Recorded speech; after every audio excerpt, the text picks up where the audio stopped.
Now you're going to hear from a great champion. He's back. He's back. And let me tell you, he's not going to take any backward steps anymore. The middleweight champion of the world, Kelly Pavlik. First of all, I'd like to thank everybody, all the fans that came out, showed their support.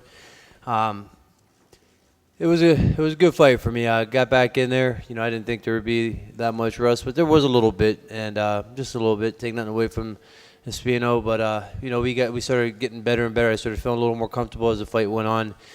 The kid came to fight. He put a lot of pressure on me. I mean, he wasn't going anywhere. He was making sure that was his shot, and he fought with everything that he had. But I started finding my range.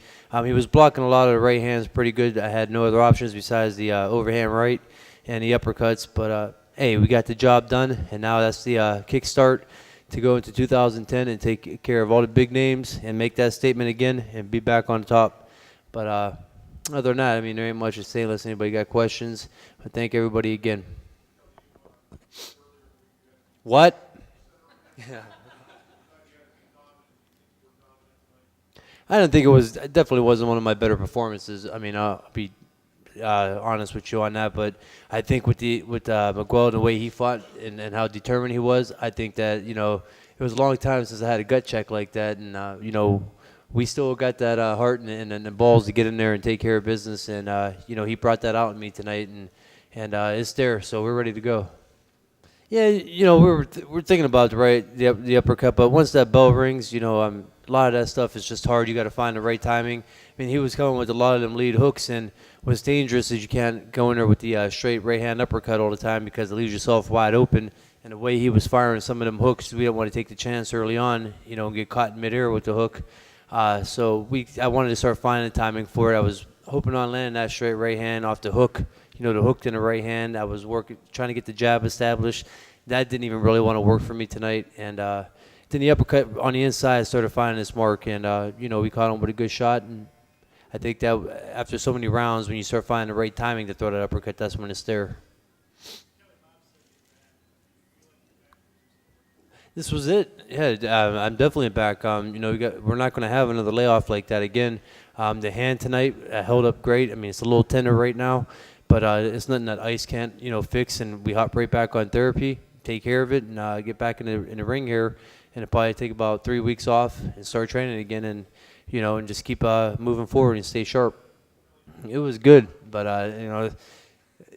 you got a fine line between good though and that type of situation. I mean, it was good but tiring, and but it was awesome to get back in there. I mean, it was a long layoff for me. Every fighter has, a lot of your top fighters do only fight once or twice a year, and this was my second fight this year, so it's hard to say that I was off for a long time. I mean, 2 fights is still not that bad, but I'm used to fighting 3 times a year, and after coming off that infection, a lot of times when you're laid off like that, you can still go play golf, you could play basketball, you could ride a 4-wheeler, you could pick up stones in your backyard. Well, my time off, it wasn't that case. A lot of it was bedridden, had PICC line in me, so I couldn't pick up anything heavier than a gallon of milk for 6 weeks. We didn't have the activities, so it was really like a big game of catch-up. And that was what most of our time off was trying to heal the hand, get everything ready, and then start from square one on getting the body back in shape. So, I think we did a good job in 5 weeks on that 5 weeks notice, of getting back in there. I think going out to Vegas and getting our heads clear and getting in top shape and then coming back here and finishing up training camp really helped. It was just a matter of what I said earlier. The uppercuts were there. They were one of the only punches that were able to land. He was doing a great job on blocking that straight right hand.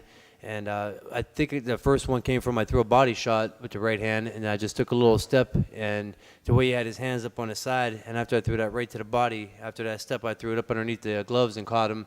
And it wasn't so much that it was a powerful shot, but it was the fact that I don't think he's seen it coming, and it caught him good. So I think that was, exactly what set that up. It's awesome. I mean, how many times do you get to fight being a middleweight world champion and come back and defend your title in front of your home crowd? I mean, we made the best of it because, we don't know when the next time is that we come back home. If we ever do come back home, the Paul Williams fight will probably, if Williams takes the fight, will probably be in AC or Vegas. So, we made the best of it, and maybe towards the end of my career, come back home for a grand finale. But it was awesome and enjoyable to be back here.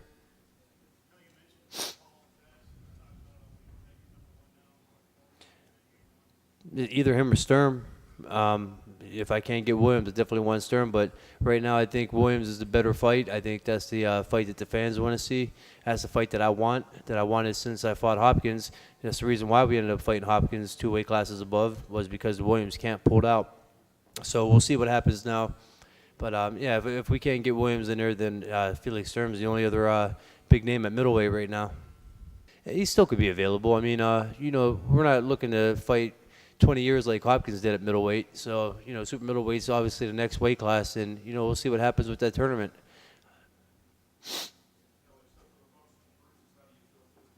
I feel good. I'm a little banged up. I mean, he hit me with some good shots, and, but hey, it was good to get back in there, and I guess the kid liked that. It wasn't somebody that I was going in there just to move around the ring and get my timing back. I went there against a kid that could fight, and that was coming to fight, and it was hungry, and if there's any way to shake that, if there was any rust to shake that off, it was an opponent like that.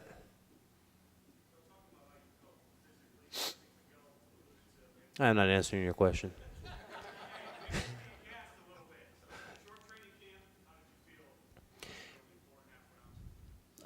Lung-wise, I felt pretty good. I'll be honest with you. I mean, that felt good. My little muscle weary though. I won't lie about that. Coming into the middle of the rounds, but I always caught that second win. And even the last round before it was stopped, I was starting to get outside a little more. I was starting to find my range a little bit more, and it started coming back. But as far as conditioning, like lung and cardio, it felt great. But hey, we got through it.